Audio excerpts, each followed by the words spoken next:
Every seller has a story. I'm Georgia Mampanis, and welcome to our newest episode of the eBay Seller Spotlight podcast, where each month we spotlight sellers with a story to share with us. Our guest this episode became his very own superhero when he took his passion for comic books and turned it into a thriving business after his contract as a college professor wasn't renewed. Welcome, T.A. Ewart. Thank you. Glad to be here. Glad to have you as well. Tell us about your business. What do you sell and when did you start selling? Oh, I sell comic books, Marvel, DC, independents, for anybody who's really into the game, across the board. All types of comics, graded comics, Silver Age, Golden Age, doesn't matter what age, all types of comics are given, from a range of prices, from a range of conditions, and primarily aimed at comic collectors, not comic resellers. Do you have a favorite? Oh yeah, without a doubt. Superman is my favorite superhero. I have a very extensive Superman collection that includes the very first copy of Superman #1. But that's just between us. It's not for sale. Oh, I was going to say, is it on your website? Can I purchase it right now? Okay, cool. Good to know. Tell me, I did mention a little bit in your intro, but what were you doing before you were selling on eBay? I was a college professor for about 7 years. I was a college professor for 7 years, exactly 7 years, and was working through an assistantship. I was not renewed after 7 years for the coming years because of some behind the scenes stuff. And I was still putting my son through school. He was in a private school and I was paying for his education. And of course, I needed to find something else to do in order to continue to put him through school. And a good friend of mine who was also in the comics. And at this point, I had sold a comic here and there, but I had never done it to the point where I was looking to generate revenue.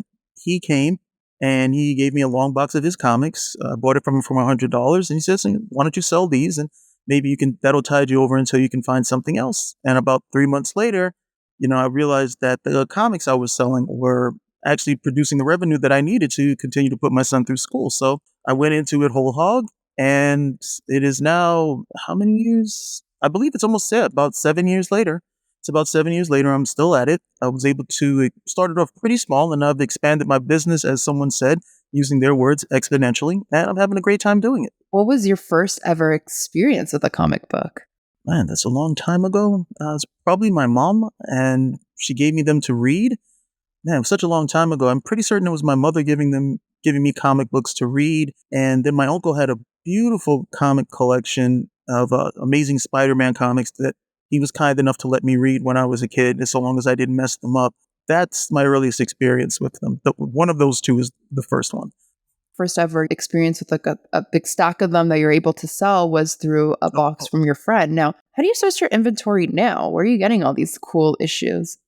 Thanks to having done it for a while, you make connections with other people. And primarily with my friend, who I have to call him my mentor as well, because he really did give me a lot of great information when I started. But primarily what I was told to do was to look for a good wholesaler. And this is someone who also is in comics, but they usually tend to buy in bulk. And they can give you very good prices on comics, even comics that would be considered keys by other people. And so they can give it to you for 50%, 60% discount. And then you can take the book and you can move it up the food chain, so to speak. That has really helped me to make connections with other sellers, depending on where on the totem pole they are. And that's allowed me to have access to some really nice collections. I'll get first crack at them because I've done very good business with them. They'll send a text or a call. Hey, I just got a new collection. I'd like you to come and have a look at it first. You can have first pick before I show it to anybody else. And that's helped me to really get my hands on really nice books and then offer them to collectors at competitive prices. Okay, so do you do your research on these books beforehand? Where do you find your information to see what sells the best? How do you know it's authentic? All that jazz. I will sell any comic that I have that I'm given. If I buy a large collection, it's rare that I'll just turn it over. Almost every comic that I get my hands on has some sort of value, and lowest value is probably $10. And then you may have a comic book that'll go for as much as $2,500 or $10,000, depending on what the collection entailed. So the primary place that I would look for is eBay. eBay's pretty good for sales within 90 days. So within 90 days time, I can see if a book is sold. I can see when was the last time a book sold, what was the frequency, and I can gauge as to how soon I can expect the book to sell at that particular price. I can also use eBay to gauge whether or not, books are what I would call undervalued. So it might have sold for, $10, but person didn't really necessarily know the book. And so I can gauge that, okay, it did sell for 10, but this book should sell for $50 or $60 at the end of the day. So those are good metrics. Outside of eBay, most comic book sellers would use something called Overstreet's price guide. However, Overstreet's price guide is great for books that you have not or cannot find listed on eBay at all. You can get at the very least, a basement floor price for it to have an understanding of what the book should sell for. But if the book is, let's say the book is hot right now, say like Star Wars 79, which is a book that is just picked up in price because of some appearance on a TV show, Overstreet won't be able to capture that in real time. They're once a year and their prices tend to move a bit slower. eBay's very good for detecting what's in the bloodstream of the collectors at that given moment.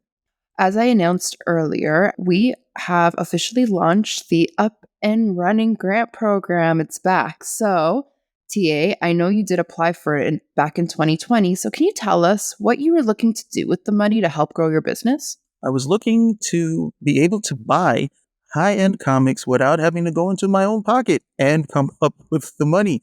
The process that most guys have to go through is you have to go into your own pocket, you have to put out for the comics, and then you have to try to make that money back before you can actually see any sort of profit.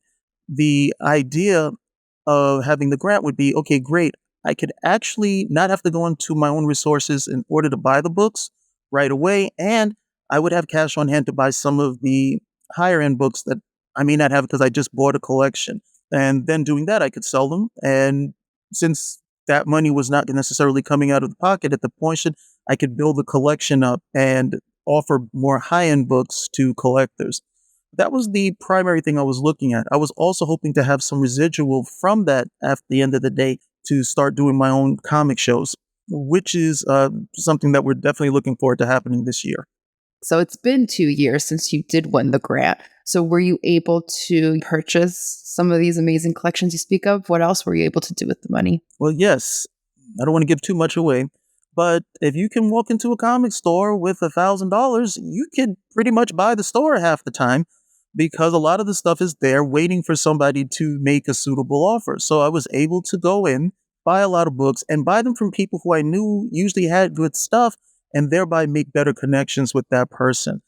I was able to purchase a collection where I was able to get a copy of Amazing Spider-Man 129, which is the first appearance of a very popular character, the Punisher.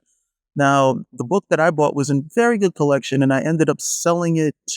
I can't remember exactly how much I ended up selling it for, but it was a few $1,000s for just that one book. Oh. And I was able to pick that up from a collection that I probably spent maybe $2,500 for altogether. And so I was able to get more high-end books. And at the time, I believe at the time I might have had about 1,000 listings on eBay. And I was able to treble that to about 3,000 based on the books that I was getting from the collections that I was able to obtain. Now, we also had wanted to do a comic show, but COVID outbreak really put a damper on that. However, once again, mention my mentor once more, he actually retired from the comic business. And because of that, that freed him up to have more free time. So he reminded me of the show and said, hey, let's do it. So we're going to actually go and do that this year. Thankfully, I have somebody who I can really trust, and I'm very happy about that. It was definitely a timing issue, less of a monetary issue, but that's something else where the money was going to go into, and happy that that's actually going to be realized this year. Wow. So basically the grant is a gift that keeps on giving. In other words, it's coming back full throttle. That's amazing. So can you tell us a little bit more about this, the show that you have or this convention? I guess for me, be personally like a little dream, not a very big one, but most comic sellers, primarily they make money in person. They do shows, they'll bring comics to the shows, and guys come over, they look over what they have, and they're able to make their money that way. I primarily make money online with eBay. That's where I'm primarily doing it. But I had really wanted to, for lack of a better word, conquer that in-person sale. But I didn't want to do someone else's show and be dependent on their show. I wanted to build up my own. So guys would come in, and I wanted to have a show that was really looking at collectors, since I think I have a very good idea of what it is that collectors want in terms of comics. We would be looking to do it twice a year, and we would be offering the best possible comics. Of course, not just us. We would have other people doing the show with us, other comic sellers, but with the focus specifically on comics and offering the best high-end comics to guys. They would be coming there looking for them. If you're looking for a niche book, it could be Superman, or it could be a comic based on a TV show like Married with Children or Dexter or whatever it may be. You could come to our show and you would have a great chance of finding the book there, at a very good price. That was the idea behind the show. As I had done the other ones, and a lot of times the shows were mixtures of things, but I wanted to do something that was really a high-powered comic show. And now for anyone who would really like to attend these, do you have any dates secured yet, locations, any more info you can share? Unfortunately, nothing as yet. We're still hammering out the last of the details, but if you're in Brooklyn, that's where we're based. We're in Brooklyn, New York. If you know Floyd Bennett Field, out there's a spot called Aviator. The show is going to be held there as soon as we can just nail down a date. First show we're probably looking to do in June. And second show will probably be sometime in the autumn or early winter, maybe December. We're definitely looking for a June date to get the first one started. Awesome. That's coming really soon. That's really exciting. So what are some tips you'd give other sellers to help make their application stand out from others? Trying to be as humble as possible. I thought I had a very good story. So I thought that the story would, be something that people would look at and think, yeah, this is somebody we wouldn't mind bestowing this particular grant on, as opposed to somebody coming in and trying to wheel and deal some money at the end of the day. I think if you have a good story, a good practice, and you can put that to paper, that's very good. To be very clear on what you want to do with this money, what you see yourself doing with it after, and then long term after as well, how it's going to help you.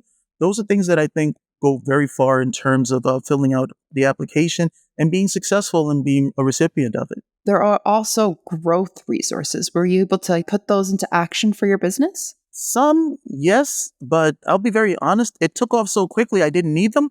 Once I was able to get it might be hard to explain for people who don't go into comics, but once you start getting the bigger books, it just takes off. Where, you might have to go for something else, might be, these are some tricks you can use. Once you can throw in a high-powered book, it just takes off. People come, you get more looks to your store.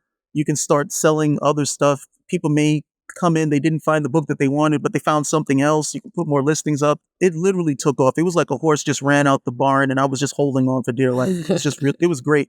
It was great. That's awesome. Where can listeners find you and your store online? I'm at the Value Books on eBay. That is the only place to find me online, on eBay, at the Value Books. Do a quick search. You'll find me there. About 3,000 listings of all different types of comics, all aimed at collectors. More than willing to take offers on most books, reasonable, of course. And hopefully I'll see you there. Again, if you're in Brooklyn, please, you can keep your ear to the ground for the upcoming show. It'll be called Brooklyn Special Edition. And we're looking for a target date of June. If you're in Brooklyn, or if you want to commute, by all means, come on out. We'd love to have you. Well, I will personally try to be out there to support. Thank you again for joining us, TA. This was awesome. Thank you. Thank you for the invite. Pleasure. TA Ewart sells on eBay under the store name The Value Books. Go check some of the rare issues found in his store. To apply for the Up and Running grants, please go online to ebay.com/upandrunning. We hope you'll join us on our next episode where we'll shine the spotlight on another seller with an amazing story to share. I'm your host, Georgia Mampanis. Jim Griffith is our editor-in-chief. The eBay Seller Spotlight podcast is produced by Libsyn and Podcast 411.